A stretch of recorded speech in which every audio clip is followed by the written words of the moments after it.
Yo guys, welcome back to a new video. Today we're gonna talk about my favorite anime of all time, after we talked about my favorite manga of all time a couple of weeks ago. First of all, thanks for all the support of the first video. I was absolutely blown away by all the comments, all the likes, so thank you so much. I think we're like at 6k now, which is absolutely crazy, and almost 100 subscribers. So yeah, thank you all so much for the support.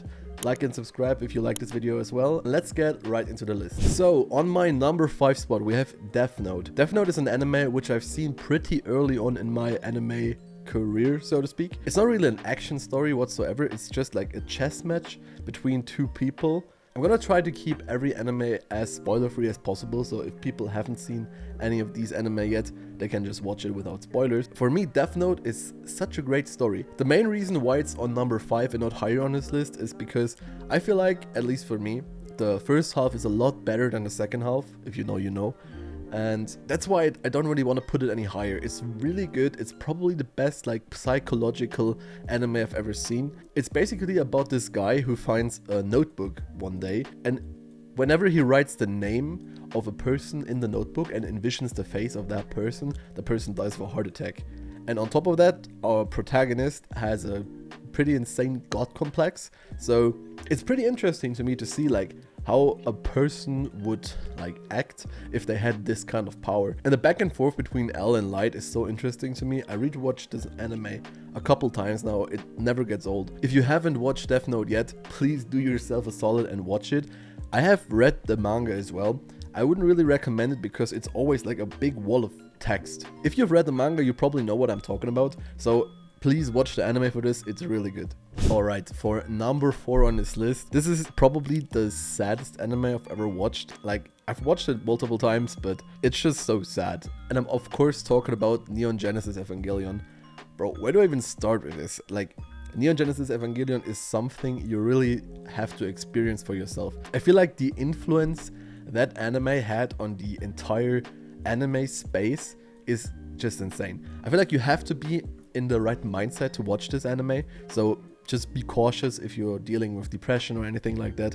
Don't watch this. It's pretty sad, pretty graphic, so but I love it. It's such a good story. I've watched it multiple times as well, as goes for probably every anime on this list, I think.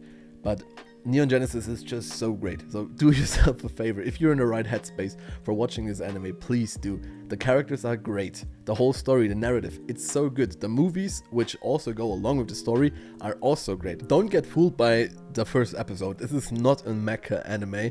It's more so focused on the characters. And every character is so incredibly fleshed out. It's so interesting to like watch the narrative unfold. So if you haven't watched Neon Genesis yet, please do. It's such a great time. The movies are also pretty good, but like I said, take it with a grain of salt. It is pretty graphic, it's pretty sad, but it's such a great story, and I always recommend to people to watch it because it's not that long, and if you're in the right headspace, I feel like it's a really educational show as well. And it's interesting because I watched this when I was younger, and I feel like back then it didn't really affect me as much for some reason, but then as I grew older and I rewatched the show, it hit me a lot harder because I feel like my head space, or like my priorities rather, changed over the past couple of years, and I see things differently now than I did then. And like this whole show means more to me now than it did back then, because back then, like I said, it didn't really affect me as much for some reason.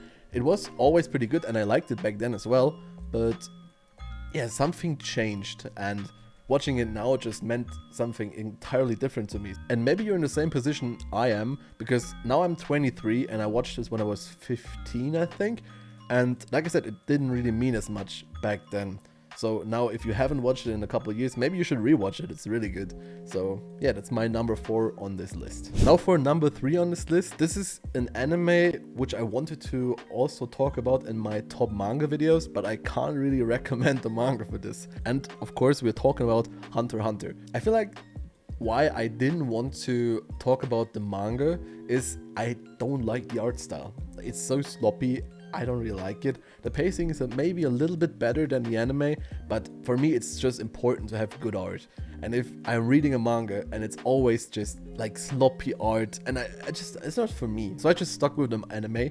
There's 2 different versions, I think. There's like the OG Hunter x Hunter and there's a remake. Both are good. To be honest, I don't understand why there's not more hype about Hunter x Hunter, because I always hear people talk about One Piece. I always hear people talk about Naruto, for example, but I feel like Hunter x Hunter deserves so much more love. I know it's like hard to be a Hunter x Hunter fan because it's going on hiatus pretty often, so take that with a grain of salt, but Hunter x Hunter is such a great story. Like, the world building in this is so crazy to me. Like, how this whole hunter system is set up, it's like, it's not even like that long. Like, if you compare it to like One Piece, for example, how the world is built up in such a short period of time is so crazy to me. I feel like there's a really big tone range as well here.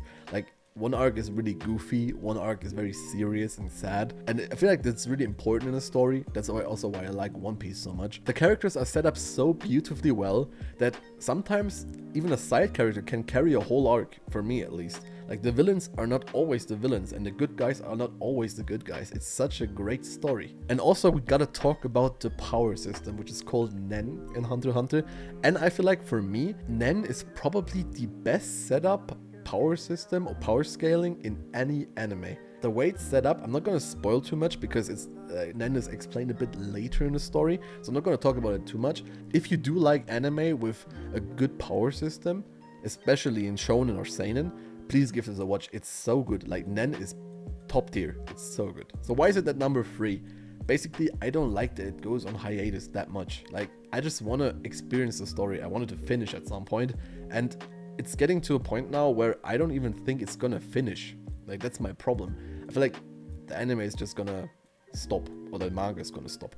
I don't really know what's up with the mangaka, to be honest. I'm not too familiar with him, so it could be that he has health problems, which I totally understand, of course, but that's why I can't put it on number 2 or number 1, because I like stories that have a beginning, middle, and end, and if the end is just open, I have a hard time putting it at number 1 or number 2 here. I know it might be a little bit hypocritical to say because my favorite manga is Berserk, but in this case, I don't know, it's just a bit different for me. I know it's subjective, but yeah, I still love Hunter x Hunter, so if you haven't watched it yet, give it a try. I know I've said this probably a million times in this video, but please do, it's so good. And now for number 2. This is an anime that probably defined a generation. Maybe it's a bit much to say that, but I feel like I saw this a lot on social media when this came out and got a little bit of traction, that people really resonated with the main character, and I'm of course talking about Vinland Saga. Vinland Saga is something that really stuck with me ever since I watched it, and I also read the manga for it. Like, this story, and especially the character changes our main character Thorfinn goes through, bro, like, this just stuck with me. Like, I think if you've read or watched Vinland Saga, you know what I'm talking about, but this story is just, it sticks with you. I know it's cliche to say nowadays, but this whole I have no enemies thing, like, it sparked something insane on social media. Like, there was this whole trend of I have no enemies, and this is for good reason. Like, the divide between season 1 and season 2, like, you feel like you watch a different show. Like, when season 1 ended, I was like, whoa, what? How? This is season 1 and there's more? And then I started watching season 2 and I was like, okay, is this the same show? Did I click on something else? It's so good. Like, you really have to experience it. Like, this character that goes through every stage of grief, basically, and then changes from one person to a completely different person and tries to be better. And if you struggle with like self-belief, self-doubt, watch this anime. I'm not gonna lie, like, you're gonna learn a lot about yourself, and that's why I put it on number 2. I really do feel bad for people who think that anime is for children, because they're never gonna experience Vinland Saga. I don't know how you can even say that. Like, the people who watch it know. It's also pretty graphic, especially the first season, because he's going on this killing spree. I'm not gonna spoil it, but yeah, especially season 2 is gonna teach you a lot about yourself, and that's why I put it on number 2. Alright, and now for number 1. I feel like many people are gonna see that coming, and some people are gonna call me stupid for this, just because of the ending, but it is Attack on Titan. Attack on Titan is my absolute favorite anime or show, whatever, of all time. Why? Because I feel like I've never had more of an emotional roller coaster than when I watched Attack on Titan. It just starts off as this humans versus titans thing, and when I watched it, I had this intention. It's just like a normal seinen anime, right? Like, it's not really special, or like, it was good, the animations were good, it was pretty heartfelt, but then there was this plot twist. I'm not gonna spoil it, obviously, but then it gets like really deep. Like the story gets really complex. It gets a little political as well. Like it's all over the place. It's so good, and everything ties together so well at the end. Okay, but we can't talk about Attack on Titan without talking about the very controversial ending. I get why it's controversial, and I get why people don't like it, but for me it was the perfect ending.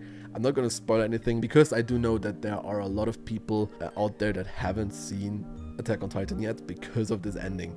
I have a friend actually that he didn't even want to start Attack on Titan because he heard the ending was bad, and it's such a tragedy because like the story is so complex and all over the place. You can rewatch the entire show and have a different meaning for yourself.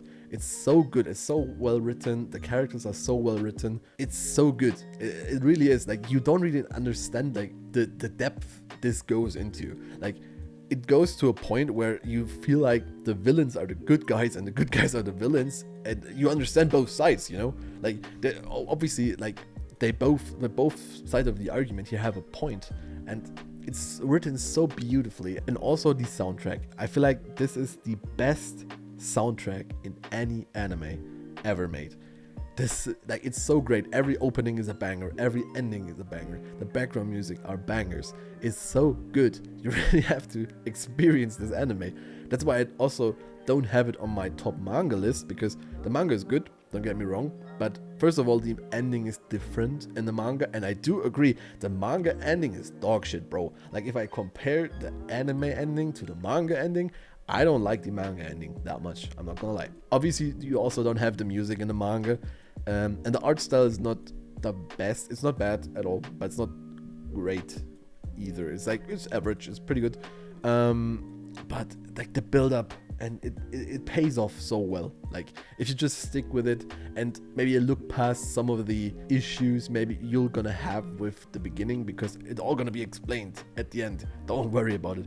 There's no big plot holes, at least in my opinion, or that I know of, that are not gonna be explained or anything like that. So don't worry about that. But yeah, that's my favorite anime of all time. Maybe this is also a bit of a generic list, right? Because I've read that on my top 5 manga video, but I mean, like I said, it's generic because it's good. Like, it wouldn't be a generic anime or a very mainstream anime if it wasn't good. But now we're going to talk about 2 honorable mentions I wanted to put in this video. First of all, I have Assassination Classroom. I don't know why this stuck with me so much, not gonna lie. Like, I've watched this when I was, I think, 14 or something at the time, and I also read the manga. Like, this whole story is so wacky. Like, this alien coming to Earth and then training a class as a teacher to kill and to be assassins. Like, on the surface is so wacky, and like the little adventures or whatever you want to call them they're going on are so good. Like, I felt like part of the class back then. I remember watching this like at, like I said, age 14. I don't really remember it. It has been a while. But this anime really stuck with me to this day. But also, if you don't want to commit to the whole anime, there is a movie, I think, that like sums up the entire show in 1.5 hours or something. It's called Assassination Classroom 365 Days. It's also pretty good, but it's not comparable to the anime. It's like, it's a separate thing. I feel like you should watch this when you already have watched the show, you know? I don't really want to spoil anything more about the show here. Like, it's not that long, it's not that much of a commitment. So if you haven't watched it yet, maybe you should give it a try. Like I said, I really loved it. It really stuck with me. I rewatched it recently, like half a year ago or something, and it hit me as much as it did back then. And it's such a great time. So yeah, that's a big recommendation. I didn't put it on my top 5 list because it's not better than Death Note. Let's be honest, it's not better than Death Note, but it's really good. So yeah, you should give it a try, I think. Alright, and the last honorable mention I have is One Piece. Yeah, some people are gonna bash me for this in the comments, I can already read them, but One Piece is something special. Like, when I experienced One Piece, it was basically a mix of the manga and the anime. So what I did was, when I know that there's a arc coming up with a lot of fillers, I'm gonna read the manga for this. If I know there's something like Marineford, which is insanely good in anime, by the way, I'm not gonna read the manga for that. I will watch the fights and stuff in the anime. It's gonna hit you harder, obviously.